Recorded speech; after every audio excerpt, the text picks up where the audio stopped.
What's the lie you believed the longest in your life? One time my mom was at the store and she brought home something for herself, my sister, and my dad, and 5-year-old me was like, "What did you get for me?" And to prevent me from being left out, she reached into the bag and was like, "Oh, I got you this potato masher." And for years, before anyone mashed any potatoes, they came and asked me if they could use it.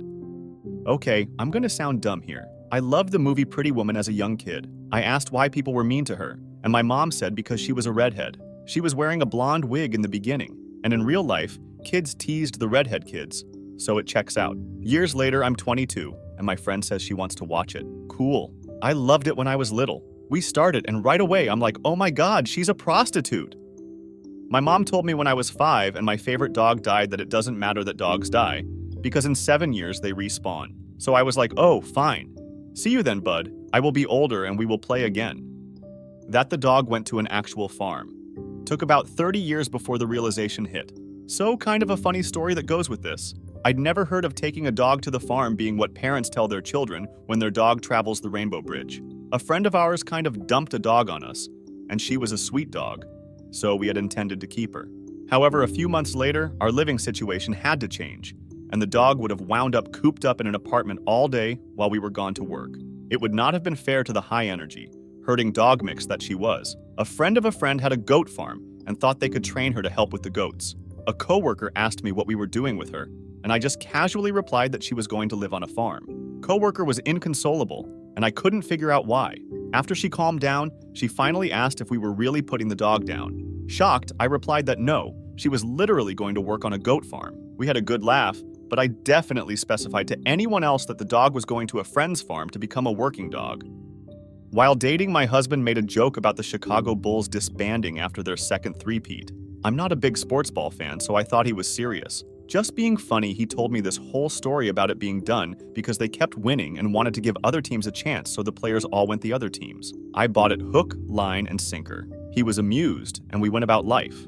From time to time, the Chicago Bulls' 90s glory would come up as a topic, and I would comment on how awesome it was that they were such good sportsmen that they disbanded to give others a chance. The first time I repeated it, my husband couldn't believe I still thought that was true, and was so amused he didn't correct me.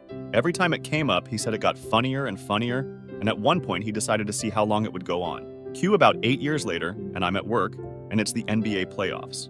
Lo and behold, someone says the Bulls are their favorite team. Cue my typical comment. But this time, my coworker looked at me and was like, "WTF did you just say?" The jig was up, and I went home and said, "Hey, did you know the Bulls never stopped being a team?" My husband almost wet himself. He was laughing so hard and said, "Someone finally told you?"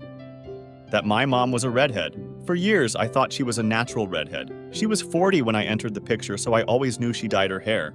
Just thought it was to cover up her grays. When I was about 35, my niece clued me in on a family secret. When my mom first spotted my dad at work back in the day, she asked around about him. Someone told her, he only dates redheads. Mom started dyeing her hair from brown to red, and sure enough, she got the date. And eventually, she got the ring. I never suspected. Photos from the 50s were like black and white or sepia, and her brown hair looked like it could have been red. But she had 5 kids, and none of us are gingers. Just wasn't something I ever thought about or suspected. And yeah, Dad knows, but didn't broadcast it to us kids. So I believed that for ages. My cat brought a lizard into the house. It was still alive. I decided to build it a terrarium and nurse it back to health. I did so and then released it back into the wild a few days later. My mom told me that the cat immediately went outside and ate the lizard after I had released it when I was 18. She and my dad knew I'd be devastated, so they lied by omission and didn't tell me. The way she sat me down to tell me scared the shit out of me. I thought she was going to tell me something dreadful. I thought I saved that lizard for years. Thank you for watching this video. Watch more of my videos and don't forget to subscribe.